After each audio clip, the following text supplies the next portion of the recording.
Alors après la fureur dans Hong Bak 2 portée par Tony Jaa, voici la rédemption dans Hong Bak 3.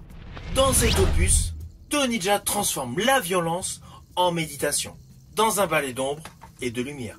Naturellement, on voit cela ensemble. Mais avant cela, n'oubliez pas, si vous n'êtes pas abonné, pensez à le faire, pensez à la petite cloche pour les notifs, et surtout pensez à me mettre en commentaire tout simplement ce que vous pensez des films From Asia. Let's go!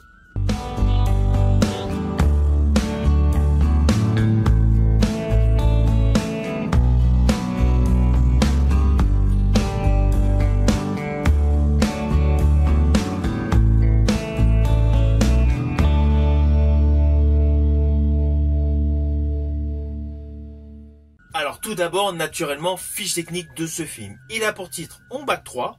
Il est toujours réalisé par Tony Jaa, mettant en vedette principale Tony Jaa.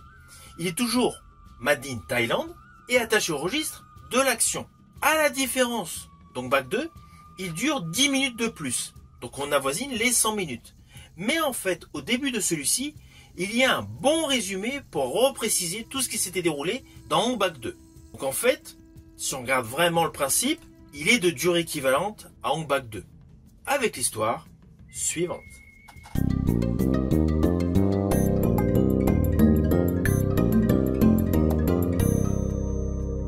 Alors sur le plan scénaristique, ce film est la véritable suite d'Hong Bak 2. On reprend exactement où on s'est arrêté dans l'opus précédent. Sauf que naturellement, le personnage de Tony Jaa doit affronter les conséquences de sa soif de vengeance de l'opus précédent.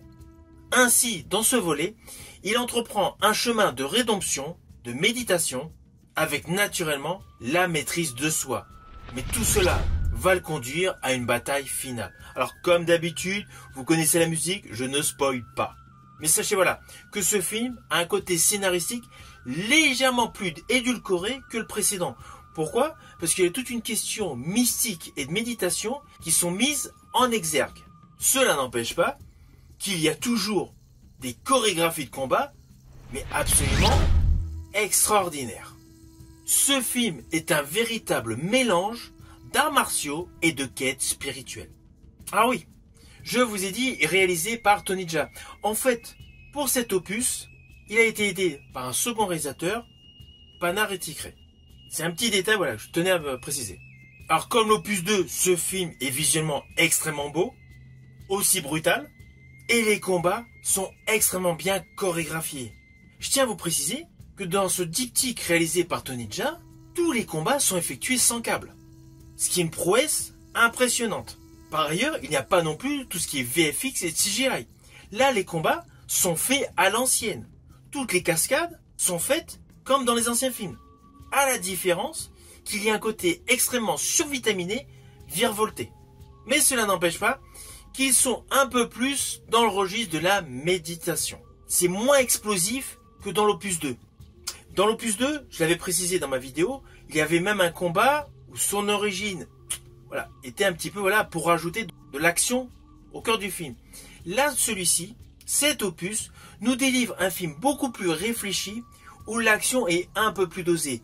Toujours parfaitement maîtrisée, toujours parfaitement réalisée, mais la place à la méditation, au sentiment, à l'émotion a pris davantage d'envergure. Je pense principalement à la scène finale. L'émotion est primordiale. Car on va pas se mentir, le duel final illustre parfaitement la fusion entre l'émotion et l'action. On réalise pleinement que ce n'est pas uniquement le corps qui triomphe, mais surtout l'âme. Ainsi, cela assure un véritable côté antagoniste, un contraste à Hong Bak 2, où la violence physique était l'apogée du film, tandis que dans celui-ci, Hong Bak 3, l'apogée est la sérénité. En fait, sous un certain angle, au fil des deux films Hong Bak 2 et Hong Bak 3, on assiste à une réelle transformation du personnage principal interprété par Tony Jaa. Nous n'avons plus un homme qui désire se venger, mais tout simplement un homme en quête d'équilibre. Alors oui, de ce fait, il y a quelques séquences, quelques plans séquences, quelques scènes qui ont un côté contemplatif, avec le bouddhisme mis en exergue. Mais cela va totalement avec l'idée de ce film, la transformation de la machine à tuer en homme exemplaire et équilibré. En fait, ces deux films, Hong Bak 2 et Hong Bak 3, assurent par eux-mêmes l'évolution d'un être humain qui a tout simplement amélioré sa pierre intérieure. Car le combattant principal, interprété par Tony Jaa, a tout simplement troqué sa fureur des poings pour de la sagesse. Cet ultime volet de cette saga Hong Bak est le plus chargé en émotions et surtout en symbolisme. Alors au final, naturellement, c'est un film que je vous invite à découvrir. Perso, je préfère l'opus 3 à l'opus 2, essentiellement pour toute la dimension psychologique qui se dégage autour du combattant. Mais cela n'empêche pas que cet opus 3 ne peut pas exister sans l'opus 2. Donc naturellement, je vous invite à voir Hong Bak 2 et Hong Bak 3. Comme pour l'épisode Hong Bak 2, Hong Bak 3 est disponible également en format physique via DVD ou Blu-ray. Par ailleurs, il est également disponible sur certaines plateformes de streaming. J'espère tout simplement qu'avec mes deux vidéos consacrées au film Hong Bak 2 et Hong Bak 3, cela vous aura donné envie de redécouvrir ce diptyque de folie avec un Tony Jaa extrêmement performant. Selon moi, sur toute sa filmographie, ce sont ses deux meilleurs films. N'hésitez surtout pas à me mettre en commentaire le titre du film où vous pensez que Tony Jaa est le meilleur. Je vous dis à bientôt pour une prochaine vidéo.